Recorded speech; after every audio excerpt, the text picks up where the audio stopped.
When you experience ego death, it signifies the start of new beginnings. We experience many ego deaths throughout our lives, but it is through these ego deaths that we grow the most as people. One of my favorite books, The Millionaire Fastlane by MJ DeMarco, talks about something called an FTE. FTE stands for fuck this events. Fuck this events happen when there's an area in your life that you know should have been improved, but you kept putting it off until something so catastrophic happened. You went, you know what, fuck this, and you just change everything about that area of your life. The reason I bring this up is because 99% of the time when you hear someone talk about changing their lives, it always starts with a FTE. There is emotion, anger, and sadness that was then turned into fuel to achieve something great. And now there's nothing wrong with that, and FTEs 100% have a place in your life when it comes to changing your life, but ego deaths are a little bit different. Most people aren't prepared for an ego death. You see, the thing with FTEs is they don't really force you to look inside yourself. The result of an FTE is almost always external. You build that amazing body, or you build that 500K per month business. This is why you will see a lot of people who go on and make a lot of money, but they're still a fucking lame. The difference is ego death is internal. For some people, ego death is an excruciating pain. It comes from when your trust in something has been betrayed. Whether it's from the mask you wear,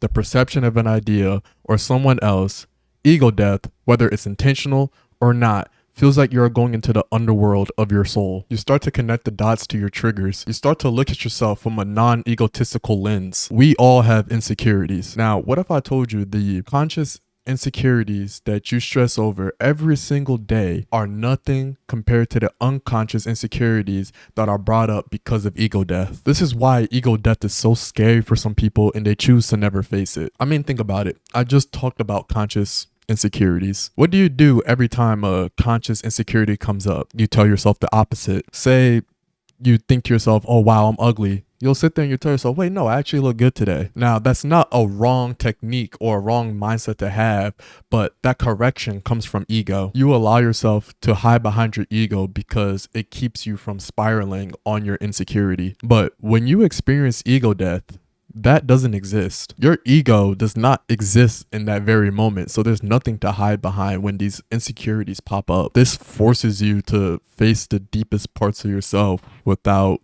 anywhere to hide. And while it sounds scary, it is through ego death that you actually learn the most about yourself. It is through ego death that you discover you are everything and nothing at the same time. You discover what you really want for yourself and what you don't want for yourself. You start to let go and purge the negative energy that you've been holding on to for years. You let go of that grudge you've been holding against somebody. You forgive that bitch ass Karen from earlier in the morning. Ego death will change the way you fundamentally look at the world, and in a way it's better for your ego. And I'm not claiming you're gonna be perfect after one ego death. Like I said in the beginning, we experience multiple ego deaths throughout our lives. But you'll start to notice that the small things that used to bother you, the minor inconvenience that you used to crash out over for 3 hours, just doesn't matter anymore. It's just like a damn, that sucks, but you keep it pushing. And as a closing statement to clarify, I'm not saying ego is bad. I myself have a huge ego in the sense that I believe I can do any and everything that I put my mind to, and nobody can stop me but me. But ego is only bad if it is built off of validation, because as quickly as it can be built off of validation, it can be destroyed by criticism.